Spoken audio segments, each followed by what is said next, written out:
हाय, hello, नमस्कार माझ्या मैत्रिणींनो. मी अश्विनी आशूज लाईफस्टाईल चॅनलमध्ये तुम्हा सगळ्यांचं मनापासून स्वागत करते. मार्गशीर्ष महिना हा 2 डिसेंबरपासून चालू झालेला आहे. आपण सगळ्याजणी मार्गशीर्ष महिन्यातले गुरुवार हे पकडतोच. तुम्ही सुद्धा पकडणार असाल तर या महिन्यामध्ये दर गुरुवारी आपण महालक्ष्मीचं व्रत करतो. छान अशी पूजा मांडतो, घट स्थापन करतो, महालक्ष्मीच्या रूपाची पूजा केली जाते.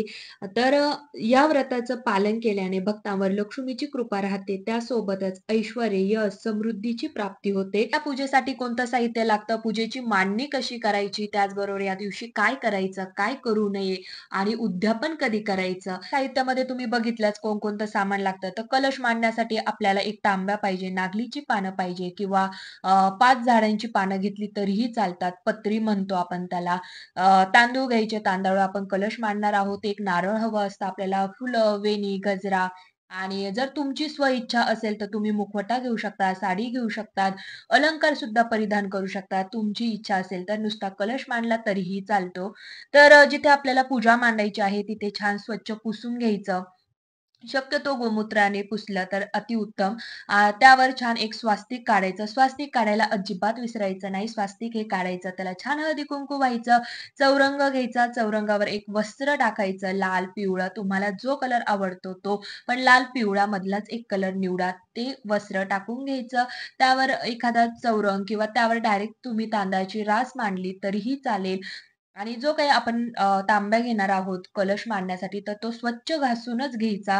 त्याच्यावर छान स्वास्तिक काढायचं. अष्टदिशा बाजूंनी आपल्याला बोटं उठवून घ्यायची आहे. 7 किंवा 5 आपल्याला बोटं उठवून घ्यायची असतात आणि त्याचबरोबर त्याला हळदी, कुंकू, अक्षदा व्हायच्या. जर तुम्ही अशी साडी वगैरे घालणार असाल, तर आधी सुद्धा तुम्ही हे करू शकता. नंतर साडी घालायची.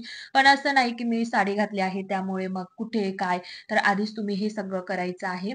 छान स्वास्तिक काढायचं आणि खालच्या बाजूने वरच्या बाजूला आपल्याला रेषा उभ्या उठवायच्या आहेत. त्यानंतर जे काही आपण नारळ घेणार आहोत, तर त्याला मुखवटा बांधून घ्यायचा.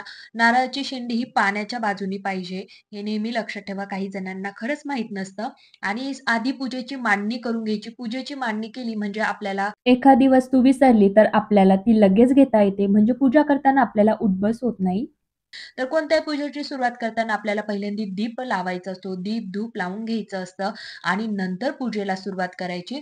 तर प्रथम आपल्याला गणपती पूजन करायचं आहे. गणपतीवर छान अभिषेक करायचा. ओम गणेशाय नमः, ओम गणपतये नमः. तुम्हाला जो मंत्र येतो त्या मंत्राने छान अभिषेक करायचा. छान हळदी-कुंकू, त्याचबरोबर एक लाल फूल व्हायचं. जास्वंद असली तर अतिउत्तम. नसेल तर जे फूल आपल्याकडे आहे ते फूल व्हायचं. त्यानंतर देवीला सुद्धा अभिषेक करायचा आहे.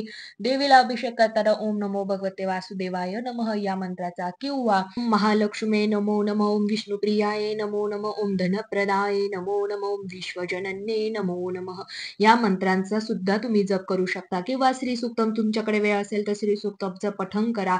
त्याने सुद्धा तुम्ही अभिषेक करू शकतात किंवा पुस्तकामध्ये एक मंत्र दिलेला असतो. ओम ह्रीं श्रीं ह्रीं कमले कमलालय मह्यम प्रसीद प्रसीद प्रसीद स्वाहा या मंत्राचा सुद्धा जप करू शकतात. मंत्रांचं तुम्ही पठण करत करत अभिषेक करू शकता. नंतर लक्ष्मी मातेला हळदी कुंकू अक्षदा फुलं किंवा वेणी गजरा जे तुम्ही आणलेलं असेल ते वाहून घ्यायचं अर्पण करायचं. तर श्रीयंत्राची सुद्धा आपल्याला अशीच पूजा करून घ्यायची आहे. आपण लक्ष्मी स्वरूप जो कलश मांडलेला आहे त्याची सुद्धा अशीच पूजा करून घ्यायची. तर ही जी काही देवीचं जे पुस्तक आहे, जी पोथी आहे, तर त्यामध्ये आपल्याला छान अशी देवीची कथा आणि देवी महात्म्य दिलेलं आहे. त्याचं पठण करायचं. श्री महालक्ष्मी अष्टकचं पठण करायचं आहे. छान अशी आरती करून घ्यायची. सकाळी आपण फळं किंवा दुधाचा देवीला नैवेद्य दाखवू शकतात आणि संध्याकाळी जेव्हा आपण उपवास सोडतो तेव्हा खिरीचाच नैवेद्य दाखवा कारण देवीला खीर खूप आवडते. दुसऱ्या दिवशी म्हणजे शुक्रवारी आपल्याला या पूजेची मांडणी उचलून घ्यायची आहे सकाळी. तर ज्या काही देवीचे अलंकार किंवा साडी वगैरे ते सगळ्या वस्तू ज्या आहेत त्या बाजूला ठेवून घ्यायच्या कारण पुढच्या गुरुवारी सुद्धा आपल्याला लागणार असतात. गणपती बाप्पा, देवीची मूर्ती, श्रीयंत्र पूजेमध्ये पुन्हा ठेवून घ्यायचा. जो काही नैवेद्य आहे तो गाईला किंवा मुक्या प्राण्याला तो देऊन घ्यायचा. त्यांचे सुद्धा आपल्याला आशीर्वाद हे लागतात. जे काही कलशातलं पाणी होतं, तुळस सोडून कोणत्याही झाडाला आपण ते टाकू शकतो. तर अशी सगळी पूजा ही उचलून घ्यायची. पुढच्या गुरुवारी पुन्हा अशीच आपल्याला पूजा मांडायची आहे. अशीच आरती, सगळ्या गोष्टी अशाच करायच्या आहे. शेवटच्या गुरुवारी आपल्याला उद्यापन करायचं आहे. उद्यापनासाठी आपण 7 किंवा 5 सुवासिनींना घरी बोलवायचं. त्यांची आपल्याला मनोभावे पूजा करायची आहे. त्यांची ओटी भरायची आहे. उद्यापनासाठी आपल्याला देवीची जी काही पोथी आहे, ती पोथी, एखादं फळ, फूल, हिरव्या बांगड्या, टिकलीचं पॉकेट, त्याचबरोबर आपण एखादा पीस सुद्धा देऊ शकतो. तर ह्या सगळ्या गोष्टींनी आपल्याला ज्या काही सुवासिनी आल्या आहेत, त्यांच्या ओटी भरून घ्यायच्या आहे, उद्यापन करायचं आहे. त्यांना खीर किंवा दूध त्यांना प्रसाद म्हणून द्यायचा आहे. उद्यापन झाल्यानंतर ह्या नारळाचं काय करायचं? तर हे नारळ आपल्याला वाहत्या पाण्यामध्ये विसर्जन करायचं आहे. फोडायचं नाही, कारण आपण लक्ष्मी स्वरूप त्याचं पूजन केलेलं आहे. त्यामुळे वाहत्या पाण्यातच आपल्याला विसर्जन करायचं आहे. तर या वर्षी आपल्याला फक्त 4च गुरुवार आलेले आहे. कधी-कधी 5 सुद्धा असतात. तर मागच्या वर्षी माझ्या मते 5 होते. यावर्षी 4 गुरुवार आहे. पहिला गुरुवार आहे 5 डिसेंबरला. तर त्या दिवसापासून आपल्याला आपल्या व्रताची सुरुवात होते आणि दुसरा गुरुवार आहे 12 डिसेंबरला. तिसरा गुरुवार आहे 19 डिसेंबरला आणि चौथा जो काही गुरुवार आहे तो आहे 26 डिसेंबरला. त्या दिवशी आपल्याला उद्यापन करायचं आहे. आपल्या कुटुंबाला धन, धान्य, समृद्धी मिळावी आणि आपल्या कुटुंबातील सदस्यांना उत्तम आरोग्य लाभावे, या हेतूनेच आपण सगळ्याजणी हे व्रत करत असतो. तसंच या व्रताने आपल्या मनातली प्रत्येक इच्छा ही पूर्ण होतेच. गुरुवारचा दिवस जो काही असतो तो भगवान विष्णूंची, माता लक्ष्मीची किंवा आपले जे काही गुरु आहेत त्यांची सेवा करण्याचा एकदम पवित्र दिवस हा मानला जातो. या दिवशी आपल्याला केस धुवायचे नाहीये, फरची सुद्धा पुसायची नाहीये.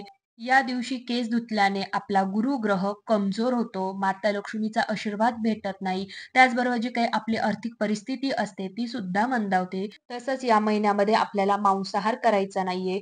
जेवढी भगवान विष्णूंची, माता लक्ष्मीची सेवा करता येईल तेवढी आपल्याला करायची आहे. श्री सूक्तमचं पठण, विष्णू सहस्रनामावली, विष्णू सहस्रनाम यांचं पठण करायचं आहे. तसेच आपल्याला 11 वेळा महालक्ष्मी अष्टकचं पठण करायचं आहे. पूर्ण महिनाभर आपण महालक्ष्मी अष्टकचं पठण केलं तरीही चालेल. पूर्ण महिनाभर आपल्याला भगवान विष्णूंची आणि माता लक्ष्मीची सेवा, पूजा करायची आहे. गुरुवारच्या दिवशी आपल्याला फरची पुसायची नाहीये. त्यामुळे बुधवारी आपल्याला छान झाडझटक करून फरची पुसून घ्यायची आहे. गुरुवारी आपल्याला फक्त जिथे आपण पूजा मांडणार आहोत तिथेच फरची थोडीशी पुसून घ्यायची आहे आणि त्यावर पूजा मांडायची. गुरुवारच्या दिवशी सकाळी लवकर उठून घरामध्ये छान झाडू मारायचा. त्यानंतर जो काही मुख्य दरवाजा आहे तो छान पुसून घ्यायचा. त्यावर स्वास्तिक काढायचं. शुभ लाभ हे नावं लिहायची. त्याचबरोबर उंबरठ्याचं पूजन करायचं. छान हळदीचं लेपन करायचं. धूप, दीप दाखवायचा. सकाळी सुद्धा आपल्याला दरवाजाच्या बाहेर सकाळी-सकाळी लवकर दिवा लावायचा, अगरबत्ती लावायची. त्यानंतर आपल्याला तुळशीचं पूजन सुद्धा करायचं आहे. घरातली जी आपली रेग्युलर जी पूजा असते ती छान पूजा करायची आणि त्यानंतर माता लक्ष्मीची पूजा करायची आहे. तर पूजेला साहित्य कोणतं लागणार, उत्तर पूजा कशी करायची, मांडणी कशी करायची, उद्यापन कसं करायचं, काय करायचं, काय करू नये, तर याबद्दल संपूर्ण माहिती सांगितलेली आहे.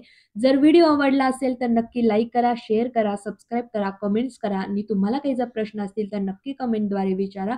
तर पुन्हा भेटूया नवीन व्हिडिओसोबत. तोपर्यंत बाय बाय.